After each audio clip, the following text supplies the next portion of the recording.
India में एक काफी इंटरेस्टिंग शिफ्ट चल रहा है। अब स्टार्टअप सिर्फ प्रोडक्ट्स नहीं, हाउस होल्ड सर्विसेज को भी इंस्टेंट बना रहे हैं। तो सोचो, अगर आपको 15 से 20 मिनट में घर साफ करने के लिए हेल्प मिल जाए, वो भी बिना किसी रेफरेंस और बिना किसी नोन कॉन्टैक्ट। और यही प्रॉब्लम सॉल्व करने की रेस में अब मल्टीपल स्टार्टअप्स आ चुके हैं। प्रोंटो जैसे प्लेयर्स ने रीसेंट फंडिंग राउंड में $25 मिलियन रेज किया है और सिर्फ कुछ महीनों में ही $100 मिलियन की वैल्यूएशन टच कर ली है। यहाँ पर स्नैपडील जैसे प्लेयर्स भी हैं जो ऑलरेडी $50 मिलियन रेज कर चुके हैं और नेक्स्ट राउंड के बाद उसकी वैल्यूएशन 400 to 450 मिलियन तक की रेंज तक जा सकती है। और एक स्टैब्लिश प्लेयर भी इसमें है, विच इज अर्बन कंपनी, जो इस स्पेस में बहुत एग्रेसिवली इन्वेस्ट कर रहा है। लेकिन यहाँ पर एक कैच है। फाइनेंशियल ईयर 26 के Q3 में अर्बन कंपनी का इंस्टा हेल्प सेगमेंट ने सिर्फ 6.8 करोड़ रेवेन्यू जनरेट किया, लेकिन उसके लिए 61 करोड़ तक कैश बर्न किया गया। तो क्वेश्चन ये है कि अगर बिजनेस इतना लॉस मेकिंग है तो इन्वेस्टर्स इतना पैसा क्यों डाल रहे हैं? आंसर है market size plus opportunity. India का होम क्लीनिंग और domestic services market approximately 85,000 crore का है, विच इज अराउंड $10 बिलियन। अब इसमें से लेस देन 1% ही ऑनलाइन है। मतलब कि डिमांड तो ऑलरेडी एग्जिस्ट करती है, बस उसको डिजिटली कैप्चर करना बाकी है। अब अगर हम हिस्ट्री देखें तो यही पैटर्न हमें पहले भी रिपीट होते हुए दिखेगा। फॉर एग्जांपल कैब बुकिंग की बात करें तो ओला और उबर ने इसको ट्रांसफॉर्म किया, फूड ऑर्डरिंग में स्विगी और जोमेटो ने शिफ्ट किया और ग्रोसरी में ब्लिंकिट और जेप्टो ने इसको रीडिफाइन किया। अब हर जगह एक सेम प्लेबुक है, एग्जिस्टिंग हैबिट को ऑनलाइन लेकर आओ, स्केल करो और $1 बिलियन बिजनेस बनाओ।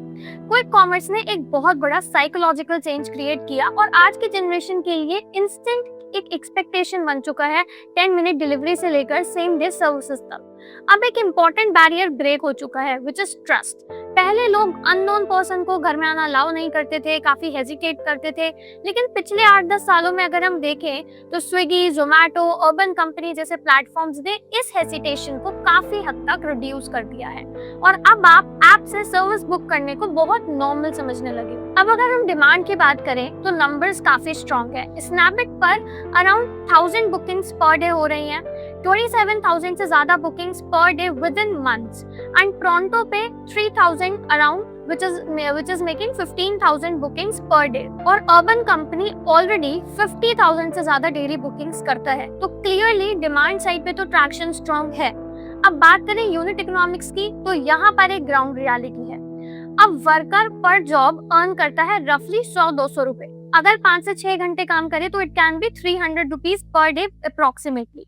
तो मंथली इनकम वुड बी 9,000 से 12,000 की रेंज में। बट कंपनीज क्या कर रही हैं? They are giving them fix salary 22,000 से 30,000 के बीच में and also bonuses plus incentives, जिससे कि उनका पे आउट 40,000 प्लस तक का हो जाता है। अब यही मिसमैच क्रिएट कर रहा है लॉसेस को। पर सिंपल स्ट्रैटेजी यहाँ पर जो कंपनीज की तरफ से है, दैट इज मार्केट कैप्चरिंग। क्योंकि स्टार्टअप्स एग्रेसिवली पैसा लगा रहे हैं ताकि वर्कर्स को ऑनबोर्ड किया जा सके, कस्टमर्स के लिए इन एप्स की एक हैबिट बनाई जा सके और प्लेटफॉर्म पे लिक्विडिटी क्रिएट हो। अर्बन कंपनी को देखे तो वो एक क्लियर एग्जाम्पल है। ₹1 अर्न करने के लिए ₹9 स्पेंड कर रही है और इंडस्ट्री लेवल पे देखो तो एक महीने में $7 to 8 मिलियन तक का कैश बर्न हो रहा है। फिर भी इंडिया में ये काम क्यों कर सकता है? ऐसी होप क्यों है? क्योंकि इंडिया में एक स्ट्रक्चरल एडवांटेज है, विच इज पॉपुलेशन डेंसिटी।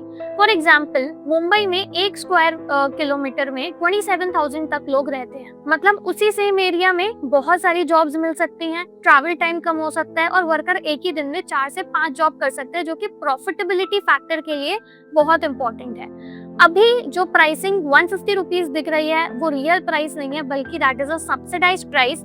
जैसे ही यूजर्स हैबिट डेवलप करेंगे, डिपेंडेंसी क्रिएट हो जाएगी, वैसे ही प्राइसेस ग्रेजुअली इंक्रीज हो सकते हैं 250 to 300 रुपीज पर बुकिंग तक। और एग्जैक्टली यही क्विक कॉमर्स में भी हुआ। लेकिन इसकी एक दूसरी साइड भी है।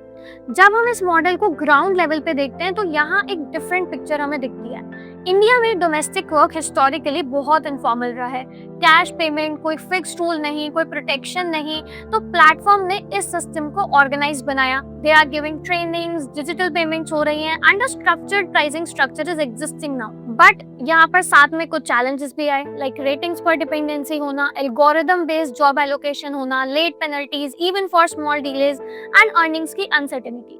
तो काफी वर्कर्स के लिए इससे इनकम बढ़ी, पर कुछ के लिए प्रेशर भी उतना ही बढ़ा। बट अगर हम कुछ बेसिक इश्यूज की बात करें तो वो अभी भी एग्जिस्ट कर सकते हैं, like no paid leaves, no social security and limited bargaining power. तो ये मॉडल एक इंटरेस्टिंग क्रॉस रोड पर है।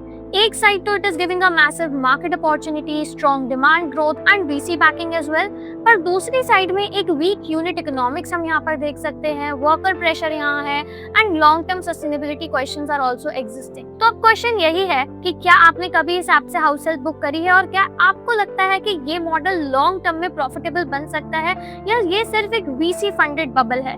Do let me know your thoughts in the comments below and follow us for more such videos.